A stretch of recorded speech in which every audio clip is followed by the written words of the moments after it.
Усыг тогтмол уудаг хүмүүсийн үйл яг энэ лайк дараад үлдээчих. За усыг тогтмол ууснаар за цус шингэлж гин, за мөн одоо хөшөлтөө сэргийлж гин, дархлаа дэмжиж гин, хүүхэд бол өндөр болж идэг. За зүрх, тарих, бөөр, ходоод гизгээд за мөн мэдрэл гээд олон эрхэм тогтолцоонд сайнаар нөлөөлж идэг.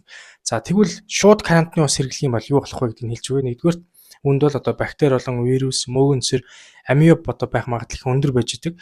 Тэм учраас хоол босруулах замын одоо өвчин үүсгэх, өрөвсөл үүсгэх, суулгалт болон за мөн одоо хотоод гидсний халдвар төвчин авах одоо эрсдэл магадлалыг бол нэмэгдүүлждэг байна. За хоёрдугаарт ингүүл карантины усанд хүнд металл болон химийн бохирдлоос байж болно.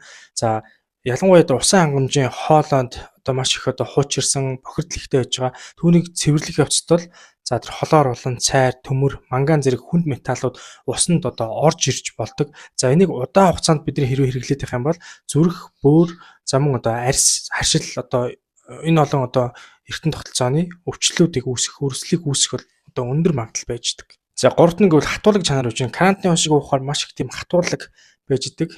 Карантины усанд бол тэр кальц болон за магний зэрэг эрдсүүд бодисууд их агуулгадчихдаг. За тийм учраас хит их өндөр эрдэслэг, за хит их өндөр хатуулаг усыг бас бид нар удаан уугаад байх юм бол бөөрийн одоо асуудал байж, нойр болчихын одоо ачаал өгөх энэ одоо зүйлүүд бол байж идэг. За дөрөвт нь гэвэл орчны бохирдол, за мөн одоо шороо тоос, ялангуяа тэр ус дамжуулах хоолойнд засвар хийгээд ус ирсний дараагаар маш их бохирдолтой, маш их зэвтэй байдаг.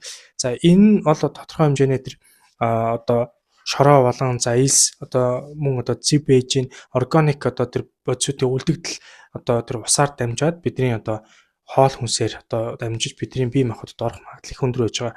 Ингэснээрээ хоол босруулах замын өрөвсөл, өвчлөл болон за гидсний халдварыг нэмэгдүүлэх эрсдлүүд бол өндөр байж байгаа байна. За тэгвэл мэдээж шийдэл хэрэгтэй. За би бол энэ шийдлийг бол та бүхэнд юу зөвлөх вэ гэвэл